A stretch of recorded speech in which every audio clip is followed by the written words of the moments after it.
when I was in high school. I started out on the Yahoo Voice platform, and then I slowly kind of worked my way up into different online magazines and blogs and things like that. And I never thought that I would get into any sort of marketing or websites. I never thought that I would go into that. But what I've come to learn over the years is that there's always a path, and there's always some sort of method that God kind of puts you through. So all of these things that I was doing kind of built me up to where I am right now. So, yeah, I started out, I was a freelance writer, and then around, I was in college by then. So maybe 2015 is when I kind of got into the whole marketing thing. I started working with a company that they provided social media marketing and blog writing for celebrity clients around the country. And I really enjoyed my job. I really did. I enjoyed working with the people. I enjoyed, just the opportunity to work on that scale. But there are a lot of things that I noticed that I just really couldn't vibe with. Like I said, I loved my job, but the people that were above me, there wasn't a lot of integrity in the work. It wasn't about actually helping people, helping them grow, helping them thrive. It was more so just about how can we make money? How can we individually make ourselves better? And that wasn't my goal, because my goal had always been to help. So after that is when I decided to kind of just regroup and come back to my roots. And I wanted to help the people that were in my town, because the town that I live in, there's not a lot of opportunity for people who want to be creatives and in that type of profession. There's a lot of kind of factory work here, so there wasn't much room for anything else.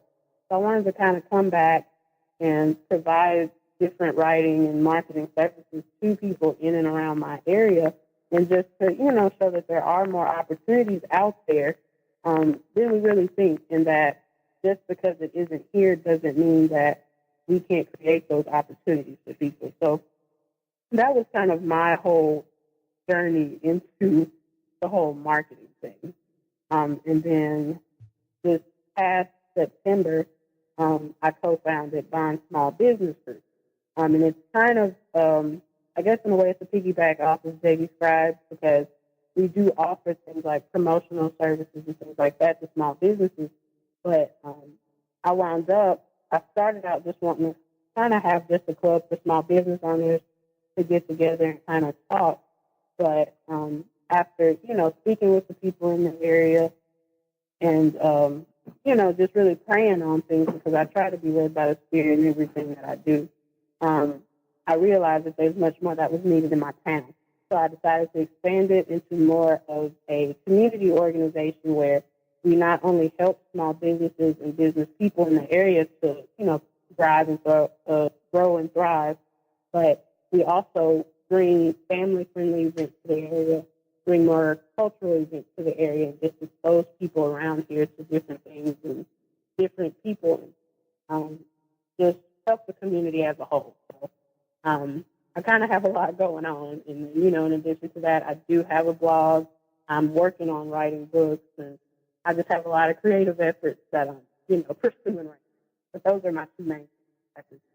Well, Jessica, what you just finished describing about how you got started and what you do just makes me sit here and smile that I'm right what I said when I brought you on as a young, successful person that people are going to learn a lot from. This is getting better as we go. A couple things you said really, really are worth going back into for a minute. You said that a previous employer or something, they just didn't have the kind of integrity. They were just out there kind of looking out to make money. And you're much more social conscious and caring about people and helping people. Well, that's absolutely wonderful.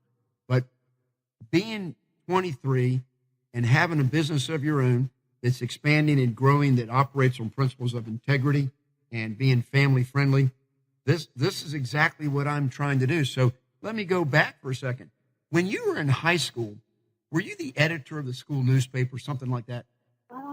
Unfortunately, no, I didn't get to do that, because I guess at the time I felt like writing, for a newspaper or anything. I just didn't feel like I could do it. I felt like I was more creative as far as like poetry and things like that. So I kind of steered away from newspaper writing. But when I went into college, I was a staff writer on the school newspaper there. Okay, well, so I knew there was some experience like that in your background. It's you should have done that.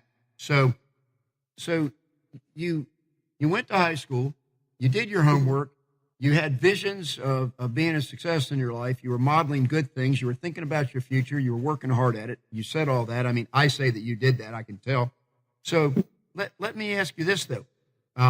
Before we go any further, I got to know this. Is JD Scribes like a franchise, or is that your creation from scratch?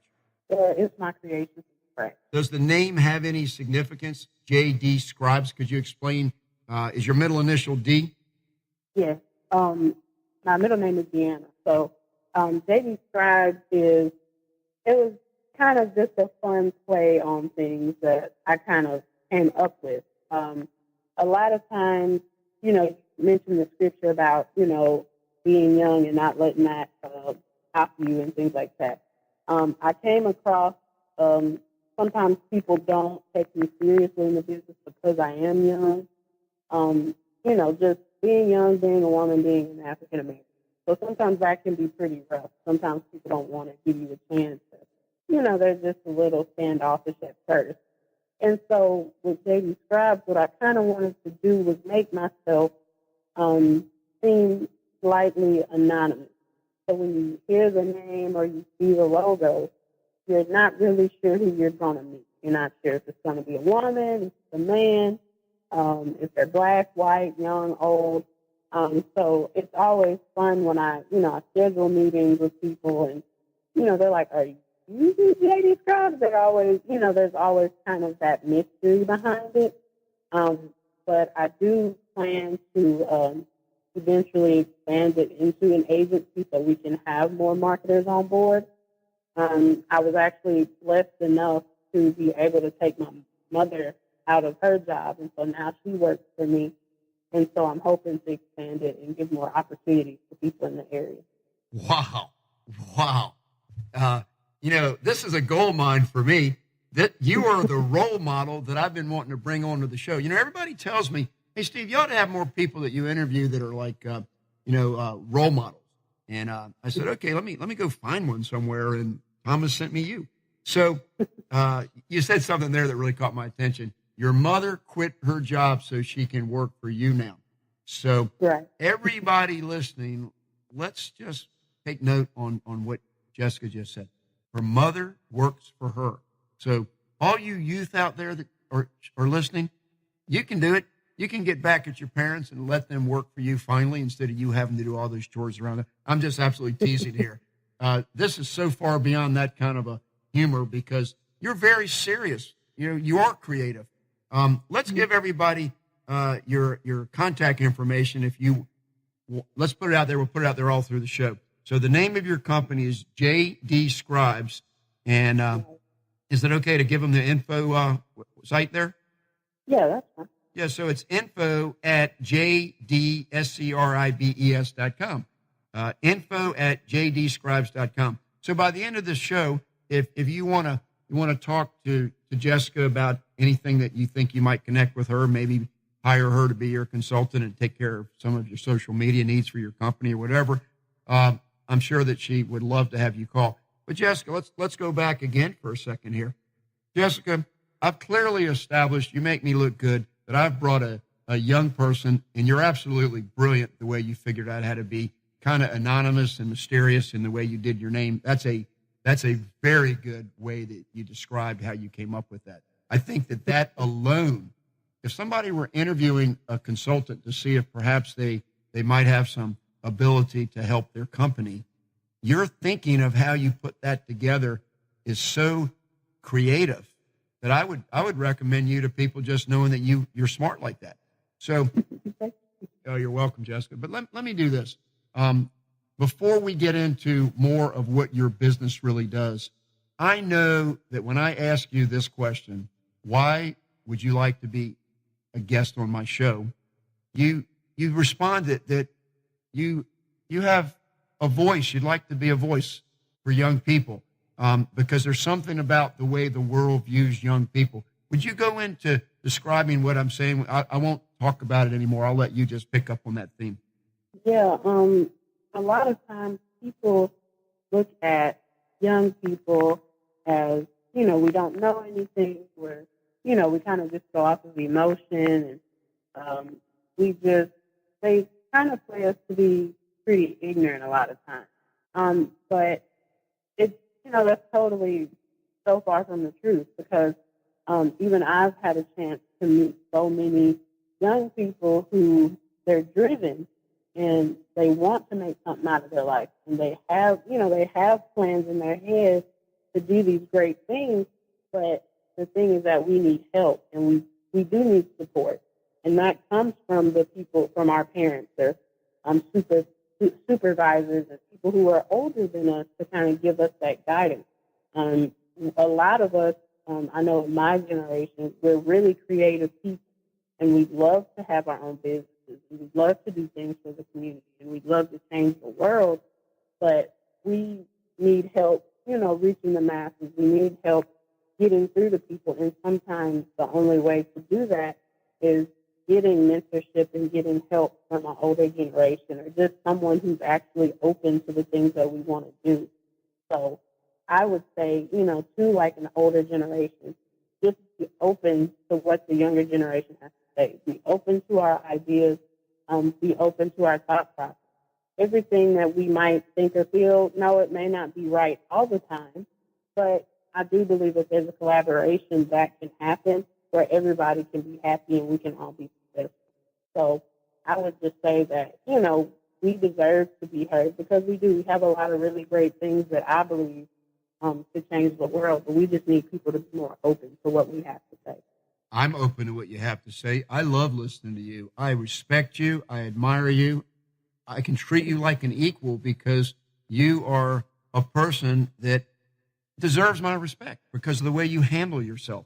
Hey, it's my anniversary today, so I'll go one step further. Some people handle themselves in a way that you feel terrible if you disrespect them. You feel terrible if you don't just treat them very, very nice. We all should treat everybody very, very nice. But there's some people that they're not going to let you disrespect them. And I don't mean they're going to be all uppity in your face to say, challenge you. I just mean that there's some people that when you're in their presence, you just don't disrespect them because you know that this person is the kind of person that you should feel bad if you're not respecting this person in a beautiful way.